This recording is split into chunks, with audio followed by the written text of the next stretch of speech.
السلام علیکم ناظرین، کرہیب محمدی صاحب ہمارے ساتھ موجود ہیں۔ سب سے آج ہم سوال کریں گے، خواب کے اندر انسان امتحان دیتا ہے، ایگزام دیتا ہے، اس کو دیکھنا کس چیز کی علامت ہے، کیا تعبیر ہے؟ آج ہم شیخ صاحب سے پوچھیں گے۔ السلام علیکم۔ وعلیکم السلام۔ ایگزام، ٹیسٹ جی، یا ڈریم کے اندر دیکھنا، ویسا یہ بڑا ہی اچھا خواب ہے۔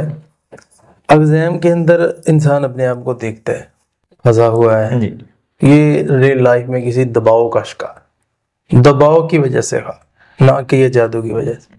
ہاں، اگر ایسا شکوک و شبہات ہے تو کسی صحیح انسان سے چیک ہو سکتا ہے۔ اور اسی طرح انسان کسی ناکامی سے خوف کھاتا ہے کہ کہیں میں ناکام نہ ہو جاؤں، اس وجہ سے ایسا خواب ہے۔ اسی طرح ایسا خواب خود اعتمادی میں کمی کی وجہ سے آتا ہے۔ انسان کو اپنی شخصیت پر، اپنے کام پر وہ بلیو اعتماد نہیں ہے جو گڈ اعتماد ہونا چاہیے۔ جب اس کے اندر وہ اعتماد نہیں ہوتا، وہ کانفیڈنس نہیں ہوتا، اس کے اندر اس کی کمی ہوتی ہے، تو وہ سمجھتا ہے میں ایگزام میں ہوں، ناکام ہو رہا ہے، یا ایگزام میں بیٹھا ہوں، یا ایگزام میں پھنس چکا ہوں، وہ ڈریم میں وہ خواب دیکھنا شروع ہو جاتا ہے۔ تو اس میں کرنا کیا چاہیے، یہ میں نے جو اس کی 3-4 وجوہات رکھی ہیں، اس کے اندر اس میں اپنے آپ کو درست کرنا چاہیے۔ بہت زیادہ دباؤ میں ہے تو اپنے آپ کو دباؤ سے نکالے۔ اچھا، آپ سے میں ایک بات پوچھتا ہوں، پاکستانی بندہ دباؤ میں کب آتا ہے؟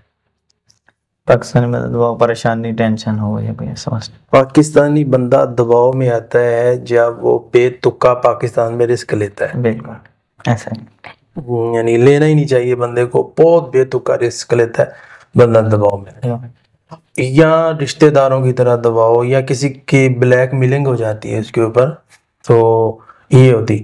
ایسے معاملات کو پہلے ہی نارمل طریقے سے، حدیث میں آتا ہے نبی صلی اللہ علیہ وسلم کے سامنے 2 چیزیں ہوتی تھی، ایک ہارڈ اور ایک نرم۔ اللہ کے رسول نرمی کی طرف چاہتے تھے، ہارڈ کی طرح۔ ہم لوگ کہتے ہیں جب تک ہم پنگا نہ لیں تو ہم چلتے نہیں۔ دوسری بات یہ ہے کہ ناکامی کا خوف، کبھی خوف آنے والے وقت کا نہیں رکھنا چاہیے کہ میں ناکام ہو جاؤں گا۔ کچا آم ہے، اسے پکنے دیں، جب پک جائے گا پھر اتار لیں۔ اور اسی طرح خود اعتمادی میں کمی، اپنے اندر کمی محسوس کرتے رہنا، دوسرے سے ہمیشہ اپنے آپ کو کم تر سمجھتے رہنا نہیں۔ اللہ کے فضل اور اس کی رحمت کو پڑھو، اللہ تعالیٰ آپ کی کانفیڈنس میں برکت ڈال دے۔